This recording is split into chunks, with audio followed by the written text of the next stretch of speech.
tayo naman, Jules, pag-uusapan natin, no, dahil nga nag-start ang Brigada Eskwela 2014 in preparation po ng start ng mga pasukan. Ngayon naman pag-uusapan natin, importante rin po ito kung nagtaas ba ang school supplies. Para po pag-uusapan niya, makasama natin this morning.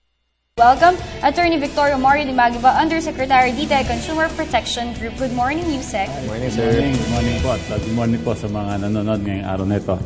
Yes, ang DTI po, kasali tayo sa Brigada Eskwela in terms naman po na ensuring that there are enough supply of school supplies, notebook, ballpen, pad paper, Crayola, pati na po mga eraser at pencil.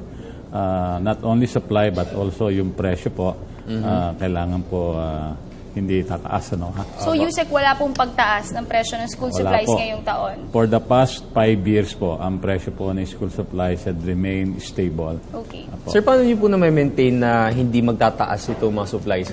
Opo, ganito po yan. Tayo po every year, about January or February, kumukonsulta na po tayo sa mga manufacturers at mga importers at titingnan po natin kung kamusta po ang industriya niya at ano po ang magiging presyo para sa susunod na pasukan. Ano, ha?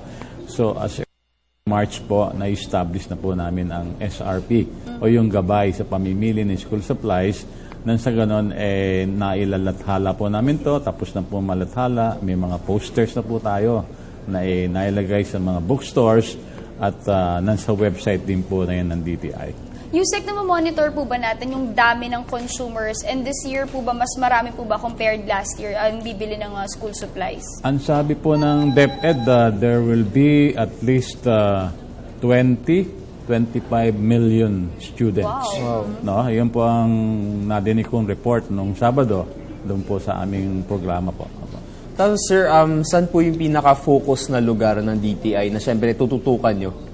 Lahat po yan, dito po tayo sa National Capital Region, mga key cities po, no? 16 po ang regions natin. So dyan po sa mga key cities, every day po for the month of May, tayo po ay nag-intensify po ng price monitoring. Ang mahalaga po kasi yung ating SRP, no? Na hindi po ito malalampasan as we go nearer ang school opening, which is June 2 already. Yusek, alam na rin po natin na may mga school supplies na very harmful or hindi makakabuti sa kalusugan ng mga kabataan, lalo na sa mga estudyante. Paano po natin minomonitor yung mga ganito? Kasi yung iba, yung mga lapis, may lead content, may mercury. Paano po natin to minomonitor? Maganda po ang tanong. Actually po, hindi lamang presyo, pati quality, kailangan po may label, no? Katulad po ng Crayola, dapat po naka-label dyan, non-toxic, no? Ang mga lapis po, dapat po ang lead content nila hindi lalabas to sa limit na kailangan. Siyempre po, lapis, may lead po siya kasi yun po yung ginagamit na pangsulat. Pero sa standards po, may pinaiiral po tayo mga standards, meron po siyang limit na dapat hindi po niya malampasan. Na hindi dapat mag-go-beyond dun sa Kaya limit nakalagay na. po sa Crayola, tsaka sa mga lapis, may label po yan, non-toxic. And di ba, Yusek, naglabas rin tayo ng mga DTI kung saan makikita natin na DTI approved po ba yung mga supplies? Ang school supplies po, karamihan po dyan, dito na po ginagawa. Kaya wala na po sticker yan, no? Okay. Except for Crayola, which are imported, yan po, may ICC sticker na tinatawag natin, yung Import Commodity Clearance sticker. Alright. Sir, nabanggit niyo po kanina na merong standards na sinusunod ng DTI na dapat nandoon sa supplies. Paano po kapag yung mga specific school supplies hindi naabot yung standards na yun? Ano pong gagawin ng DTI? Pwede po yung i-withdraw sa market. Patawag natin pansin ang manufacturer o ang supplier o distributor, pagpaliwanag po. At kung talaga pong hindi na-comply sa standards, pwede po natin i-recall po sa palengke o sa mga bookstore yung mga produkto na yan. Kaya importante po kasi lahat po yan school supplies may mga labeling requirements po sila. What if naman, Yusek, dun sa mga patuloy pa rin pong matitigas ang ulo na nagbebenta ng mga bawal? Ano po ba mga karampatang penalty ang maaaring makuha nila? Opo, ang school supplies po ay sakop ng Batas Republic Act 7581 o ang Price Act. Mataas po ang multang ipinapataw dito kapag tayo po ay hindi sumusunod sa pagpapairal po ng suggested retail prices. Maaari po tayong mamultahan up to 1 milyon. Wow, 1 million. Opo, yun po maximum po. Pero Yusek, patuloy pa rin po ang ating DTI Caravan na umiikot-ikot kung saan mas mura po yung pagbenta natin ng mga Patuloy school po. supplies. In fact, lahat po tayo, inanyahan po namin kayo bukas, May 21 up to May 22, diyan po sa Department of Trade and Industry Opisina sa Makati, Corner Bendia.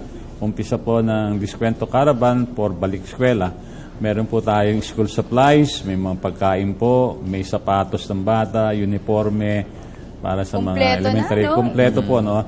Meron po din libreng massage ang testa po. Wow. So habang nag-aantay at mahaba ang pila, Ayun po. magpamasahe na tayo. Saan lugar po ba iikot ang ating caravan? At bukas nga po sa NCR meron, napipili lang po ako dito sa iba-ibang lugar ng DTI. Dito po sa Region 3, sa May 22 and 23, San Fernando, Pampanga, meron din po tayo. No? Dito po sa 13 Martires, Cavite, May 22 and 23. This week yan po. No? And then sa Region 8, no, yung sinalanta po ng Typhoon Yolanda, meron po tayo sa Tacloban City, Catbalogan, Calbayog, Catarman. Lahat po ng major cities po. Itong month of May, magkakaroon po ng mga Diskwento Caravan for school supplies dedicated po sa pasukan. And sir, everyday po itong caravan? Hindi naman po. Dito po sa NCR, 2 araw lamang, May 21, 22. Inanyayahan ko po lahat na dumulo po. Ang discount po dyan, hindi bababa ng 10%. Wow. Kung may SRP na tayo, Mas mababa may pa ng discount 10% sa SRP. Opo. Ganun Alright, po siguro yan. dapat abangan nila yung mga impormasyon na kailangan nila malaman. Pwede visit sa website ng DTI para sa schedule po ng DTI Diskwento Caravan kung saan iikot ito, no, Jules, at mas mura doon sa school supplies na talagang makakatulong sa ating mga magulang dahil nga ngayon mahirap na rin. Malalaki na, mahal na rin yung mga gastusin at bilihin ngayon. So perfect na At perfect yung ito. kalidad, no? Yung kalidad, yung safety na pinag-usapan At po sure natin. ka na wala yung mga content na nabanggit ni Yusek kanina. Sir, nabanggit nyo kanina yung SRPs. Paano po ba malalaman ng mga boss natin ito mga SRPs mismo? Meron po tayo mga posters. Nagpakalat po tayo ng posters sa mga LGU, sa mga opisina po ng pamalaan, sa mga bookstores po, pati po grocery, tsaka supermarket. Kasi even those supermarkets are already selling school supplies, no? Hindi lamang po sa bookstore. So ito po ipakakalat at ikinakalat na po itong linggong ito.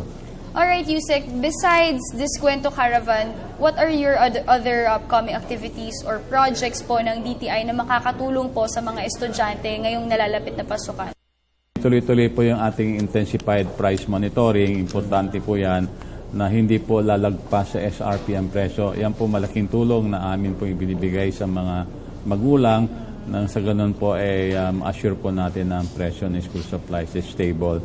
Yung pong Diskwento Caravan, basically po, yun po ang contribution ng DTI tuwing magkakaroon po tayo ng Brigada Eskwela po. Alright. Sir, meron po bang paraan para yung mga boss natin na makipag-ugnayan sa DTI if ever po sila mismo yung makakita na merong hindi sumusunod? Meron po. Ang ating pong DTI hotline ay bukas po Monday to Sunday from 8 a.m. to 5 p.m. po yan. Ang telephone number po niyan ay 751-3330.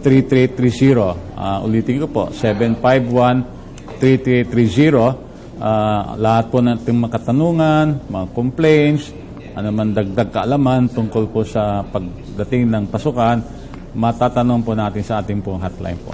Alright, muli 751-3330, 751-3330, yan po ang hotline ng DTI kung saan dapat po mas maging mapagmatsyag po tayo bilang mamamayan. Para rin po kasi ito sa mga kalusugan ng ating mga kung sino mga bibili, no? Lalo na ngayon, mga bata, yung mga preschool, kapag bumili ka ng Crayola, mamaya makain o ano, di ba? Dapat talaga Mga yung usual. safety at yung security ng mga mamamayan natin ang uunahin natin. So muli, 751-3330, yan po ang hotline ng DTI.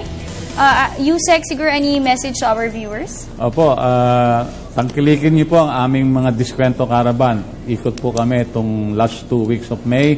Diyan po sa ating mga cities. Usually po, diyan po sa ating City Hall. Makipag-unayan po sa DTI offices sa inyong lokal na lugar at malalaman po natin kung kailan po. Ulitin ko po, bukas at sa Webes, dito po sa Makati City. Kayo po ay lahat inanyayahan po ng DTI. Alright, thank you so much for joining us this morning. That was Undersecretary Victorio Mario Dimagiba, DTI Consumer Protection Group. Thank you so much, sir. Alright.